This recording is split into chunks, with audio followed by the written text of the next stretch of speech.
Welcome to సినీ రంగం. అక్కినేని నాగార్జున కెరీర్లో ఎంతో ప్రతిష్టాత్మకమైన 100వ చిత్రం ఇప్పుడు అధికారికంగా ఖరారైంది. ఈ చారిత్రాత్మక ప్రాజెక్టుకు తమిళ దర్శకుడు రా కార్తిక్ దర్శకత్వం వహించబోతున్నారు. ఇప్పటి వరకు ఒక్క సినిమా చేసిన ఈ టాలెంటెడ్ డైరెక్టర్పై విశ్వాసం ఉంచి నాగ్ ఈ గోల్డెన్ ఛాన్స్ ఇవ్వడం విశేషం. గత కొంతకాలంగా స్టోరీ డిస్కషన్స్ కొనసాగుతూనే ఉండగా నాగార్జున ఓకే చెప్పడంతో ఫైనల్గా ప్రాజెక్ట్ లాక్ అయింది.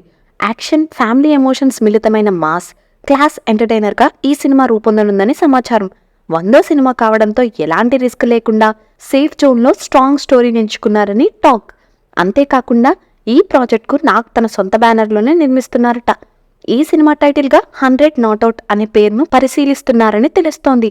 నాగ్ కెరీర్లో ఎన్నిసార్లు ప్రయోగాలు చేసినా ఫ్యామిలీ యాక్షన్ జానర్ సినిమాలే మళ్ళీ ఆయన్ను పుంజుకునేలా చేశాయి. అందుకే ఈసారి కూడా ఫుల్ కాన్ఫిడెన్స్తో ముందుకెళ్తున్నారు. ఇక అభిమానులు ఎక్కువగా ఎదురు చూస్తున్నది లాంచ్ వేడుక. తాజా సమాచారం ప్రకారం ఈ సినిమాను దసరా పండుగ సందర్భంగా ఘనంగా లాంచ్ చేయాలని ఫిక్స్ అయిందట. ముహూర్తం కూడా ఖరారైనట్టు తెలుస్తోంది. ఈ చారిత్రాత్మక క్షణాన్ని మరింత గ్రాండ్గా మార్చేందుకు నాగ్ మెగాస్టార్ చిరంజీవికి ప్రత్యేక ఆహ్వానం అందజేయాలని ప్లాన్ చేస్తున్నారు.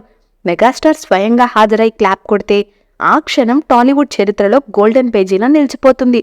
అంతేకాదు, యంగ్ టైగర్ ఎన్టీఆర్ కూడా ఈ వేడుకకు రావచ్చన్న వార్తలు వినిపిస్తున్నాయి. నిజంగా చిరంజీవి, ఎన్టీఆర్ ఇద్దరూ ఒకే వేదికపై కనిపిస్తే ఈ లాంచ్ టాలీవుడ్లోనే కాదు మొత్తం సినీ ఇండస్ట్రీలో హాట్ టాపిక్ అవ్వడం ఖాయం. చిరంజీవి నాగార్జునకు మంచి ఫ్రెండ్ మాత్రమే కాదు, ఎన్టీఆర్ను తన పెద్ద కొడుకులా చూసుకుంటారని టాక్. అందుకే ఈ ఆహ్వానం మీద ఎలాంటి ఆశ్చర్యం లేదని నెటిజన్లు కామెంట్ చేస్తున్నారు. ఇక 100వ సినిమా లాంచ్ వేడుకకు సంబంధించిన అధికారిక ప్రకటన త్వరలో వెలువడనుంది. అభిమానులు మాత్రం ఈ ఎపిక్ మూమెంట్ కోసం కళ్ళు కాయలు కాసేలా ఎదురుచూస్తున్నారు. మరి మీరేమనుకుంటున్నారు? నాగార్జున 100వ సినిమా 100 నాట్అవుట్ సక్సెస్ఫుల్ హిట్ అవుతుందా?